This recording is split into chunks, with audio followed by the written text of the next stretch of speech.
Exercise कर रहे थे। एक्सरसाइज है आपकी 5.2। ठीक है, आप यहाँ पर कंप्लीट कर चुके हैं 4th क्वेश्चन तक। ठीक है, तो 5th क्वेश्चन आपका क्या कहता है बेटा? 5th क्वेश्चन देखिए, find the number of terms in each of the following AP. जो नीचे एपी दी गई हैं उनमें से आपको number of terms find out करनी है। तो देखिए एपी क्या है आपकी 7, 13, 19, 205। ठीक है, तो यहाँ हम देखेंगे जो फर्स्ट टर्म है बेटा वो आपको क्या गिवन है? 7 गिवन है। कॉमन डिफरेंस फाइंड आउट कर लीजिए। 13 माइनस 7, सेकेंड टर्म में से फर्स्ट टर्म सब्ट्रैक्ट करेंगे, वो हमारा कॉमन डिफरेंस आ गया। ठीक है, जो लास्ट में दिया गया नंबर है हमें, वो हमारी लास्ट टर्म होती है जिसे हम an से रिप्रेजेंट करते हैं। अब यहाँ पर आपको फाइंड करना है नंबर ऑफ टर्म्स। ठीक है, तो यहाँ से हमें nth टर्म का फॉर्मूला पता है, an plus n minus 1 plus d। ठीक है, इस फॉर्मूले में बेटा सभी वैल्यूज़ पुट कीजिए जो आपको पता है। an हमारा यहाँ पर कितना है? 205 है, which is equal to a की वैल्यू कितनी है? यहाँ से 7 है, n माइनस 1 है और d की वैल्यू कितनी है? 6 है। अब देखिए यहाँ से ये प्लस 7 है, इधर आकर सब्ट्रैक्ट करेंगे तो क्या हो गया? -7 हो गया बेटा। 205 में से 7 को सब्ट्रैक्ट करेंगे तो हमारे पास कितना आ जाएगा? यहाँ से 198 आ जाएगा। उसके बाद यहाँ पर n माइनस 1 इंटू 6 बच गया। अब देखिए यहाँ से 6 को इससे डिवाइड करेंगे। क्यों डिवाइड करेंगे? क्योंकि ये यहाँ पर मल्टीप्लिकेशन में है, इधर आकर डिवाइड हो गया। 6 3 ज़ा 19। ठीक है, तो यहाँ से 6 3 ज़ा 18, 1 बचा तो 118। ठीक है, n minus 1 which is equal to 33 and n is equal to कितना हो गया? 34। दैट मीन्स जो आपको एपी दी गई है उसमें टोटल नंबर ऑफ टर्म्स कितनी इंक्लूडेड है? 34 टर्म्स उसमें इंक्लूडेड हैं। ठीक है, अब हम यहाँ पर क्वेश्चन करेंगे, आपकी 5th क्वेश्चन का ही सेकेंड पार्ट है। ठीक है, आपको एपी क्या गिवन है? 18, this 13 and it is equal, ये लास्ट टर्म आपको कितनी गिवन है बेटा? -47 गिवन है। ठीक है, तो यहाँ से देखिए बेटा आपकी फर्स्ट टर्म कितनी हो गई? 18 हो गई। अब आपको बेटा कॉमन डिफरेंस फाइंड आउट करना है। तो first term is subtracted from second term. Second term आपकी क्या है? 15 इंटू 1/2 माइनस 18 है। ठीक है, मिक्स फ्रैक्शन को सिंपल फ्रैक्शन में कन्वर्ट करें। 15 2 ज़ा 30, 30 प्लस 1 कितना हो गया? 31 हो गया and it is divided by 2 subtracted by -18। ठीक है, यहाँ से देखते हैं, हम सोल्व करेंगे बेटा। 2 LCM आया, दिस इज़ 31 एंड 2 इससे कितना आ गया? 2 आ गया। 2 की मल्टीप्लिकेशन 18 से की, कितना आ गया? 36 आ गया। तो यहाँ से हमने देखा हमारा 31 में से 36 को सब्ट्रैक्ट किया, -5/2 आया। अब देखते हैं हम यहाँ से d की वैल्यू हमारे पास आ गई है। an already given to which is your last term equal to -47 and it is equal to a plus n minus 1 into d. Now put the value of an equal to -47, a is 18, n minus 1 we have to find the value of n and d is -5/2. Clear to you? -47 transpose करेंगी, कितना है यहाँ पर? +18 and this is equal to -18। n minus 1 as it is -5/2। -47 और -18 कितना हो गया? -65। n minus 1 as it is -5/2 as it is. Clear to you? Multiplication में है, इधर आकर डिवीज़न में हो जाएगा। डिवीज़न में हो जाएगा तो ये जो -5/2 है ये पलट जाएगा। तो ये क्या हो गया हमारे पास? 2 and this is 2 by -5 which is equal to n-1। देखिए माइनस से माइनस प्लस 5 बन जा 5 कितना बचा है यहाँ पर 15 तो 5 3 ज़ा 15 26 3 2 ज़ा 13 2 ज़ा 26 26 is equal to n-1 plus -1 था इधर आकर प्लस हुआ that's why it is equal to 27। In your AP how many terms 27 terms. Clear to you. Next question करते हैं। नेक्स्ट क्वेश्चन क्या कहता है चेक वेदर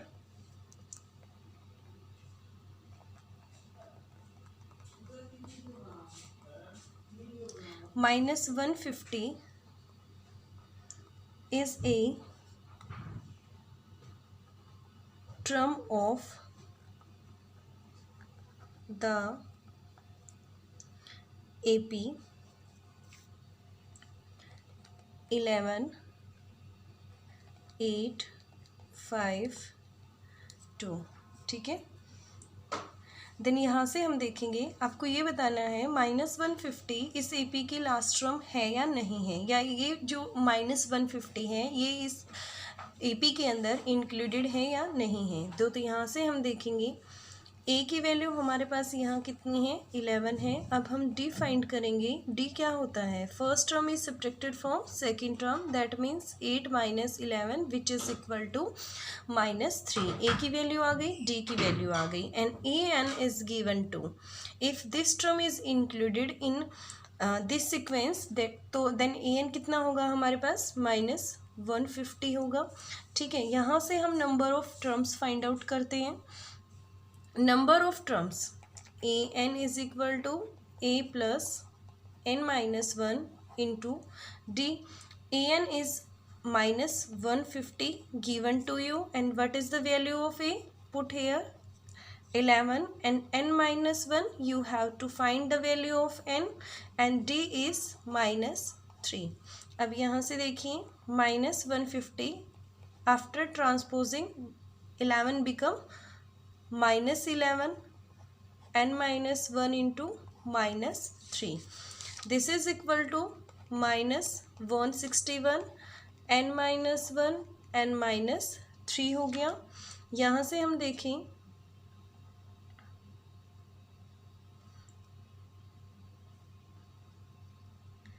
देखिए -61 मल्टीप्लिकेशन कीजिए -3n minus minus +3 -61 +3 is -3 which is equal to -3n -61 in -3 which is equal to -164 this is equal to 3n minus to minus cancel 164 it is divided by 3। देखिए division कीजिए and what is the value of n 54.67 it is the value of n। this is not belong to natural number. Natural numbers कौन से होते हैं 1 2 3 4 5 natural numbers. Natural numbers में यदि n की value belong नहीं करती है that means it is not included in this AP। Okay तो यहाँ पर लिखिए आप hence -150 is not a term of the given AP। clear to you? okay now we will do the next question। next question आपका क्या कहता है देखिए नेक्स्ट क्वेश्चन करेंगे हम यहाँ पर। Next question number 7। Question number 7 find the 31st of the term of an AP। आपको फाइंड करना है 31st term whose 11th term is 38। 11th term बेटा कितनी गिवन है 38 गिवन है। You know very well A11 can be written as A10D which is equal to 38 and the 16 term is 73 और इसकी जो 16वीं टर्म है वो कितनी है 73 है। That means A16 it is equal to 73। A16 it can be written as Clear? Then consider this is the first equation and this is the second equation. Second equation, first equation is subtracted from second equation. देखिए first equation को subtract किया जाता है second equation से. Write down your second equation. Second equation is that a plus 15 which is 15d which is equal to 73 and first equation is a plus 10d which is equal to 31. Subtract करें, cancel हो गया, यहाँ से subtract किया 5d आया, यहाँ से subtract कीजिए. देखिए 13 माइनस 8 5 और यहाँ से 6 minus 3 this is 35. d is equal to 35 is divided by 5. d की वैल्यू कितनी आ गई, यहाँ से 7 आ गई.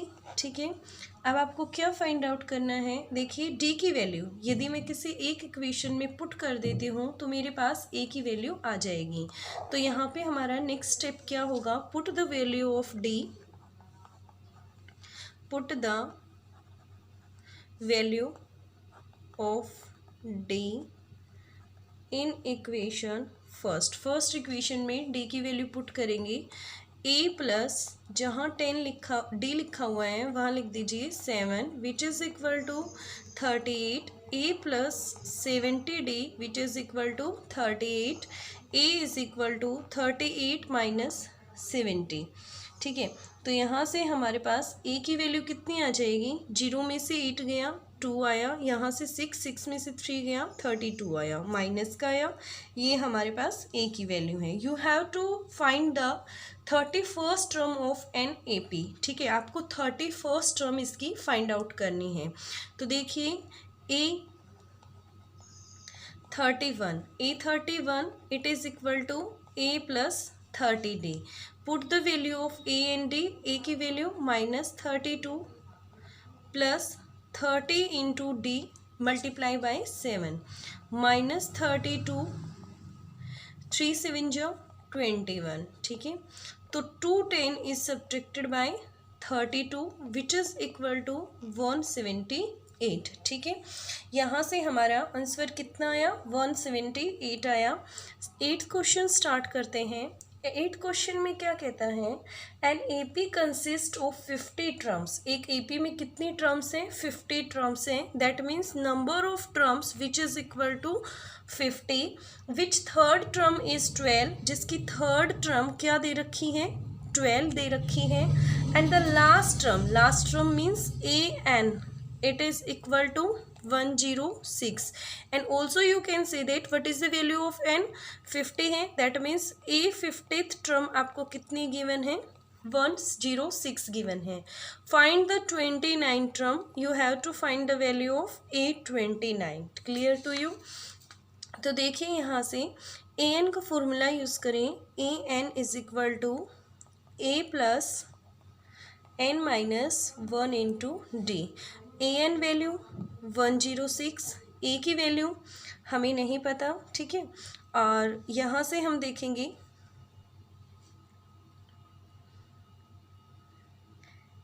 a as it is written, n minus 1 that means 49 and d is not written. तो then 106 is equal to a plus 49d. एक equation आपके सामने ये आ गई. फिर उसके बाद हम यहाँ पर जो हमें गिवन है उसका यूज़ करते हैं. a3 is equal to 12. a3 it can be written as a plus 2d which is equal to 12. Clear to you?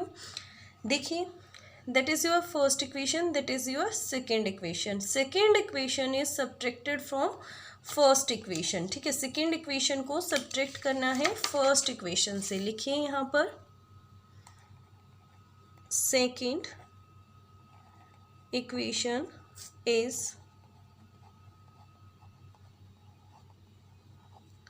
subtracted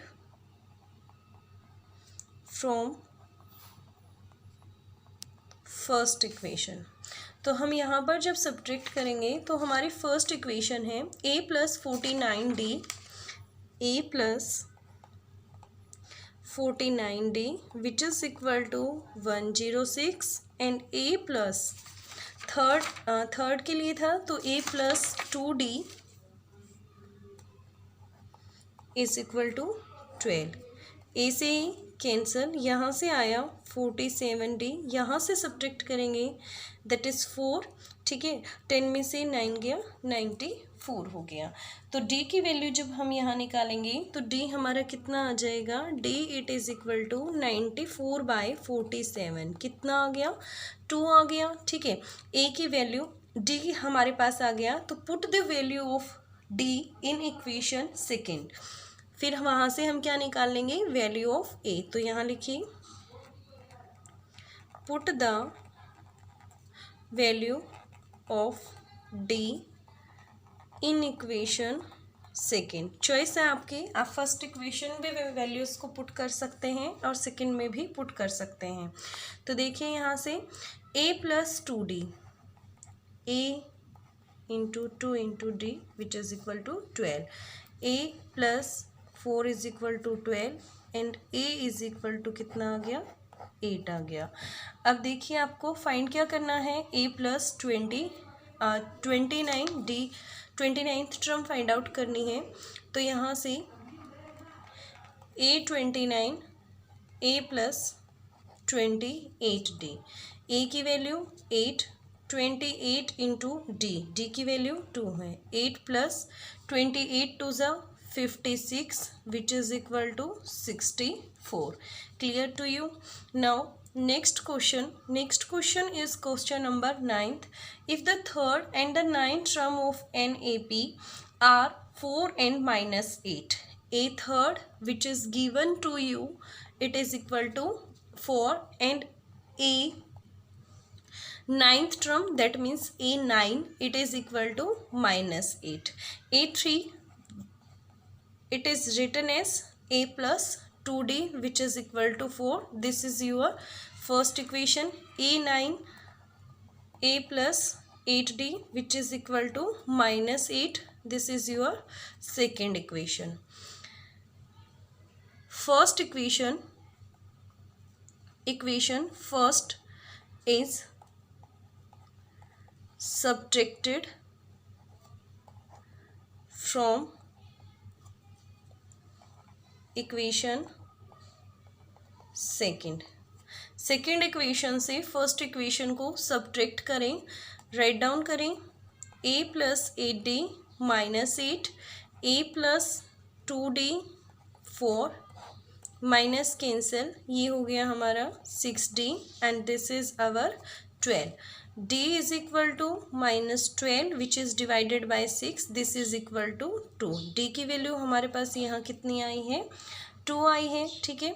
फिर उसके बाद हम यहाँ पर बात करेंगे, आपको क्या फाइंड करना है, which term of this A P is 0, इसकी कौन सी ऐसी टर्म है जो 0 होगी। देखिए फर्स्ट ऑफ ऑल यहाँ फाइंड करें a की वैल्यू को। तो देखिए put the value of d की वैल्यू को बेटा किसी भी इक्वेशन में पुट कर सकते हैं, फर्स्ट या सेकेंड में। तो यहाँ लिखिए put the value of d in equation first में पुट करें a plus 2d that means 2 into 2 which is equal to 4 and a is equal to 4 minus 4 which is equal to 0, ठीक है। तो a की वैल्यू यहाँ से हमारे पास कितनी आ गई,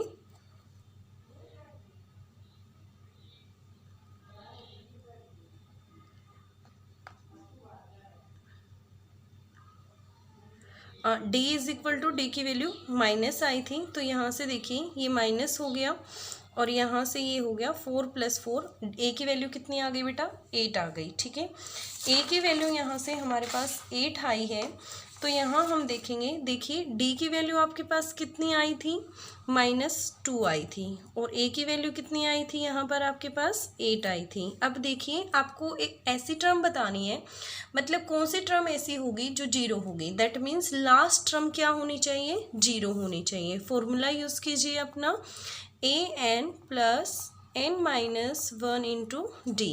ए एन कितना है मेरा यहाँ पर, जीरो है, ए 8 आपने फाइंड किया, n-1 हमें नहीं पता, एंड डी की वैल्यू यहाँ से कितनी है, -8 है। ये देखिए ये -8 हो गया, n-1 as it is, n-2 as it is, -2 multiplication में है, इधर आकर डिवाइड में हो गया, तो ये हो गया 4, ठीक है। n-1 किसके इक्वल हो गया, 4 के इक्वल हो गया, तो n इज इक्वल टू कितना हो गया, 5 हो गया। Clear to you. ऐसी पांचवी टर्म होगी जो जीरो होगी। क्लियर हो गया इतना। Okay, now we will do the next question. Next question is question number 10। The 17th term of an AP, जो 17वीं टर्म है एक AP की, एक्सीड इट्स 10th टर्म, 10वीं टर्म से 7 ज़्यादा है। ठीक है, 17वीं टर्म 10वीं टर्म से 7 ज़्यादा है। इसका मतलब क्या हुआ कि यदि मैं 17 टर्म में से 10th टर्म को सब्ट्रैक्ट कर देती हूँ तो वो किसके इक्वल आएगा बेटा, 7 के इक्वल आएगा। फाइंड द कॉमन डिफरेंस, आपको कॉमन डिफरेंस को फाइंड आउट करना है। You have to find the value of d. A17 it can be written as A plus 16D, and A10 it can be written as A plus 9D, which is equal to 7. A plus 16D minus हो गया, ये हो गया 9D which is equal to 7। A से ये बेटा cancel हो गया, 16D is subtracted by 9D which is equal to 7D and it equal to 7। D is equal to क्या हो गया, 7/7 विच इज़ इक्वल टू 1। आपसे पूछा था what is the value of common difference. Common difference की यहाँ से वैल्यू कितनी हो गई, 1 हो गई। ठीक है, क्वेश्चन क्लियर हो गया होगा आपको। 10 क्वेश्चन तक हम कर चुके हैं। 10 क्वेश्चन तक आपको कंप्लीट आपकी नोटबुक होनी चाहिए और आपको आनी भी चाहिए। ठीक है,